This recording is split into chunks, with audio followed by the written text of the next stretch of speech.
What's happening, guys? So the reason you clicked on this video is because you wanted to find out some ways that you can make money online. But before we get into that, we need to address a huge problem. There's currently a disease that's spreading. No, I'm not talking about that disease. Symptoms of this disease include zero creativity, extreme laziness, Kevin David actually legit copied everything that I teach, and the willingness to outright plagiarize other creators that do work hard with no shame. He talks about this same exact stuff, word for word, that I have been talking about for the past year. And this disease is especially bad when it comes to giving people financial advice. I mean, you'll watch some video on how to make money. We are going to talk about the top 3 paid surveys online. And I can tell you most of the advice out there is awful. So if you're actually foolish enough to try one of these methods, we're in $17.11, divide that by 8 hours of work, and that comes out to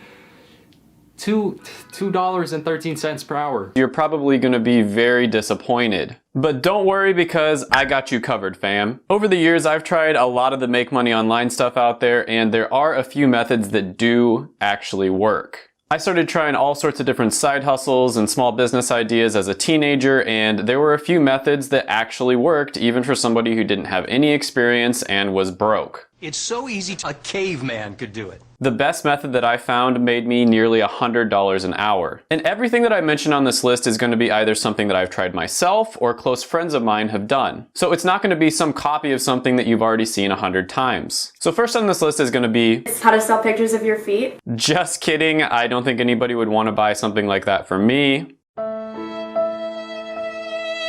But don't forget to smash the like button if you're into that sort of thing, or just smash it anyways because it helps the channel out a lot. Smash. Thank you. But yeah, I'm amazed that this video has over 2 million views in just a few months. That blows my mind. But anyways, the real number 5 on the list is going to be online tutoring. Now, I actually started doing this one while I was in college, and by the time I stopped doing it, I was making over $100 an hour. So the story goes, I was in college, going through undergraduate, trying to get into pharmacy school, and there's this test that you have to take in order to get into pharmacy school. It's an entrance exam called the PCAT. So I really wanted to do well on this test, and I scoured the internet forums. I basically bought like every book there is to try to do really well on it. And there were a ton of different resources out there. Some of them were pretty good, some of them were really bad, and then there were a few that were really good. I also asked a bunch of people that did really well on the test, and some people were just naturally really smart and they were going to do well on the test anyway, so it didn't really matter what they studied. And then others were really good at researching what the best options were. And so it took me hundreds and hundreds of hours of studying and exploring and trying different things out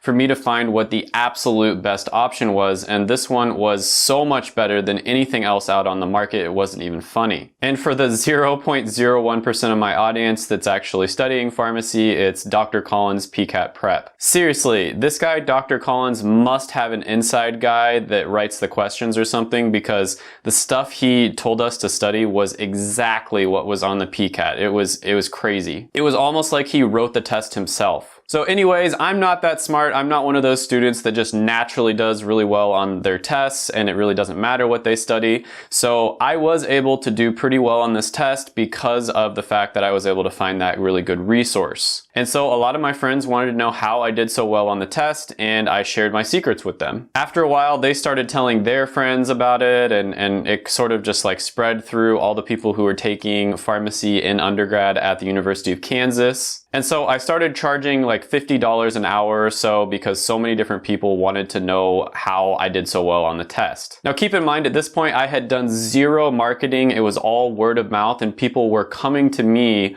wanting to pay me just to tell them which resources to buy and basically how to go about studying for the test. So I started off by charging around $50 an hour, and eventually it got up to the point where I was charging around $150 an hour. And this was a win-win for both parties involved, because I was saving them hundreds of hours of time that they would have wasted studying and trying different resources that weren't nearly as good, and I was probably saving them thousands of dollars. A lot of companies would offer options where you would fly to a study facility for like a week, pay them several $1,000s, and they would supposedly tell you everything that's going to be on the test. But this option that I offered was much easier. You didn't have to fly anywhere, you didn't have to pay thousands of dollars, and it was getting people much better results. And on top of that, I was reinforcing my prior knowledge, which ended up helping me a lot in the future. So I was basically getting paid to get better at what I was doing already in the first place. So obviously this is going to be different from person to person. Most people watching this probably didn't go to pharmacy school, and so they can't tutor people on the PCAT, but a lot of people watching this, maybe you took a big test in high school like the ACT or the SAT and you did really well on that. Or maybe you're just really good at some random subject that a lot of people aren't that good at, like math for instance. The general rule here is the more specific, the better. So a specific thing that you're good at, like a specific test or maybe a specific type of math that you can help people study for, that's probably going to be more profitable for you. For instance, I know medical doctors that charge thousands and thousands of dollars to tutor students on how to get into medical school. The big thing here is to just be creative and think outside the box and think about what you've already spent your time doing and how you could save people a lot of time if they were to just pay you some money in order for you to tell them what the best resources are or how to study for a test. Now, there's a ton of different ways that you can advertise your tutoring services. Really good would be, Facebook Marketplace, Craigslist, online forums are really good as well. You can also join different groups. Like for instance, I joined the Undergrad Pharmacy Society at my school, the University of Kansas. A lot of the time there'll be Facebook groups that are completely dedicated to that subject as well. So you just want to join those groups and just start offering really valuable insights, and people will probably just start naturally reaching out to you. If you want to be a little more aggressive, maybe at the end of a post where you just offer some, valuable insights, you could say, I am offering one-on-one tutoring if you want to reach out to me. You don't want to be too braggy or selly or anything like that, or you might end up getting kicked out of the group. Now, the one downside to this one is it does take up a lot of your time when you're meeting up with people one-on-one, but later on in the video, I'm going to show you how you can basically turn any of these methods a little bit more passive, so you're not exchanging your time for money, you're more exchanging your resources or your knowledge for money, and that way you don't actually have to be there as much to help them. Number 4 on the list is going to be flipping items or online arbitrage. Now, I think a lot of people know about this one a little bit at least. You basically buy an item at a lower price and then you sell it at a higher price. And this can be an amazing side hustle if you have the cash to buy and sell stuff. So one really good tip here is always make sure that they come to you so you don't spend too much time on money or gas. So you always want to make sure that they come to a place near you, so maybe meet at a gas station that's just around the block from you. And this is whether you're buying or selling. It doesn't really matter. Either way, you want them to come to you. The only time that you'd go somewhere is if it's like maybe a really big couch or something that you have to haul, or it's just an incredible deal that you can't pass up. So you want to have an estimated price that you're willing to pay for the item, and then when you get there, you want to negotiate a little bit and try to get the price down. So some items that I've personally had a lot of success with are going to be phones,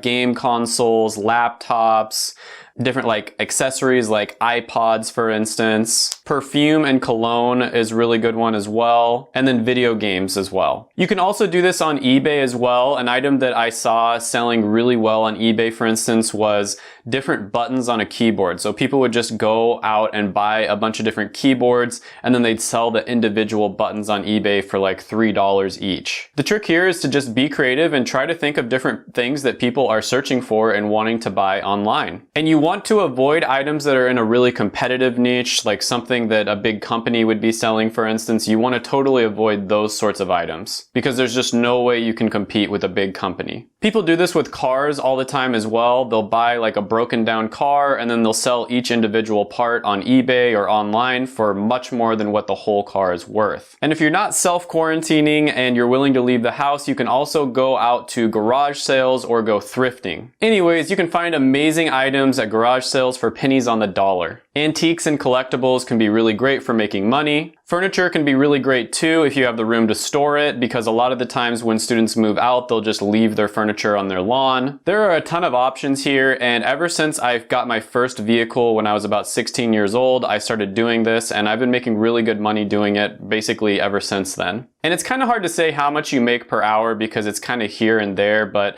I'd say you probably make well over $50 an hour if you just do it with just the items that are really good sellers. And a really good place to check what items are going for is eBay. You can go to eBay and then look at the completed listings tab, and then you'll get a really good idea of what items are actually buying and selling for on the open market. And then a slightly different approach is if you live in a college town. This is a huge opportunity because, like I said, when students move out at the end of the semester, a lot of them will end up leaving tons of stuff just out on their lawn or right next to a dumpster. And I know it sounds gross, like dumpster diving, but I once found a fully functional flat screen TV right outside of a frat house. When some guy moved out, he just decided to throw his TV away and it worked perfectly fine. Some guy who probably looked like this, and I looked up the price online and it was nearly $800 brand new.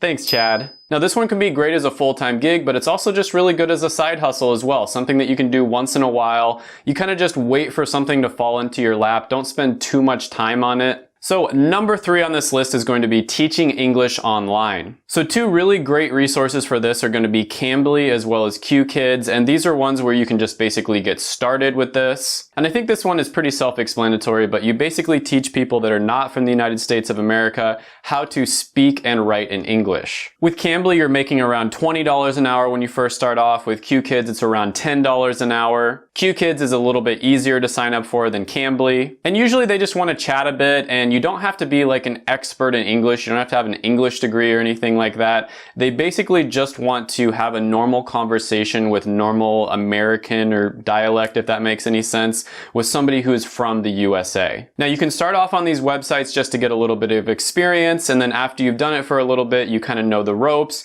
you can go out on your own and charge a lot more. And I had a roommate who basically lost his job and he ended up working a side job on Cambly just to be able to pay the rent and get by. And he actually ended up loving it. He ended up moving to Asia later on and becoming a full-time English tutor. And he would basically just teach rich people's children the nuances of English and help them become more fluent in it so they'd have a better chance of getting into top American schools. And last I heard, he was making over 6 figures doing this, so it's definitely a viable option, and he didn't have any formal training as a tutor or any language degree or anything like that. It was all self-taught. Number 2 on the list is going to be online freelancing. So this is another really great one.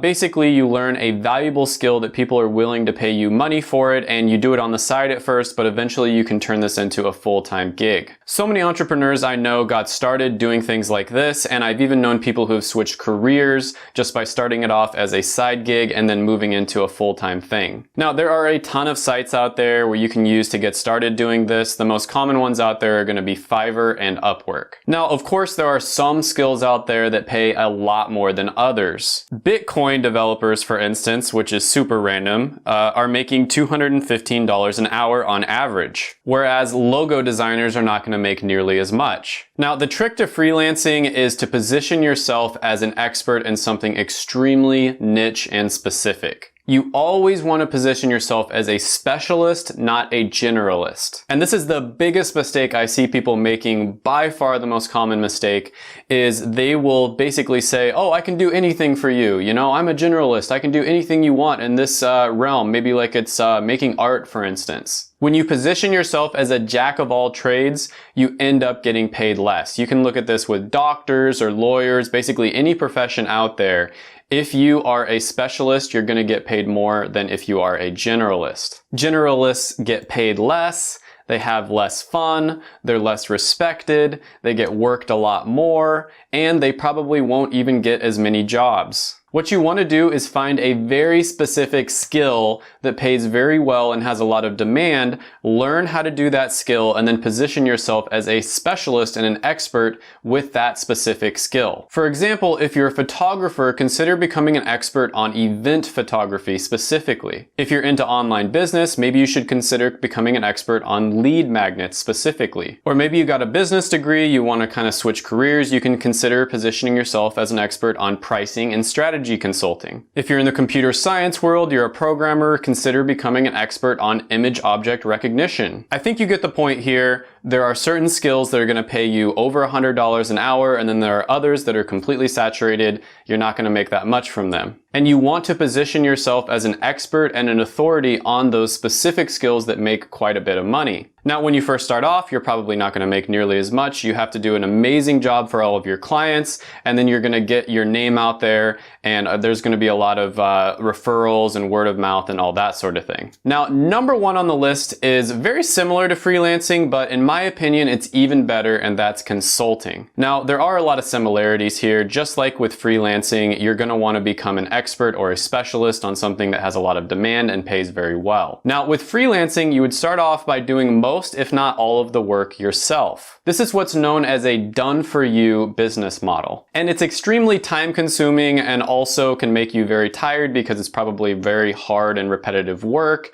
And so for that reason, it's not quite as good as consulting, in my opinion. Now, with consulting, it's more known as a done-with-you business model. And the reason for that is because you would be telling clients how they can do something for themselves. And because of that, it's much more scalable than freelancing because you're not going to be doing most of the work yourself. And with all of the different ones that I've listed, all 5 that are on this video, you want to try to move towards more of a done-with-you business model whenever possible. Now, there are several different ways of doing this. Some consult purely just over the phone, or they consult over a Skype session, and they're charging, over $500 an hour a lot of the time. And then others already have pre-prepared packages where they teach people exactly what they're looking for, and that way you don't have to spend hardly any time at all. So they might make a manual or a video course or a program or something along those lines. And then so the client would study it on their own, and then any questions they're confused with or anything like that, they would either email or call the consultant. This takes up even less time, and so it's even more scalable. Now, a great place to start with this would be on a site like Clarity.fm. Nate O'Brien, who's a really cool guy and a fellow YouTuber here in the finance niche, charges almost $17 a minute to consult with people on his Clarity.fm. And that comes out to over $1,000 an hour. He consults with people on how to grow their YouTube channel in the finance niche. You see what I mean here? Very, very specific. If he was just consulting with people on how to grow their YouTube channel in general, there's no way he could charge $17 a minute. I've paid several consultants before, and I've never had a bad experience. It's been worth every penny. I've also done consulting myself, and I plan on doing it a lot more in the future. Now, all of the methods that I mentioned can be scaled by either hiring somebody else to do some of the work for you, or by pre-packaging things like I talked about before. You always want to be focused on how you can move towards a done-with-you business model rather than a done-for-you business model. And I highly recommend, once you get some experience, to do this as much as possible, because then you can buy yourself time and freedom. Make sure to watch my videos right here. I made them just for you. Go ahead, smash the like button, hit the subscribe button, ring the little notification bell, and then comment down below any ideas you have on the video or any other videos that I should do. Thank you so much for watching, and bye for now.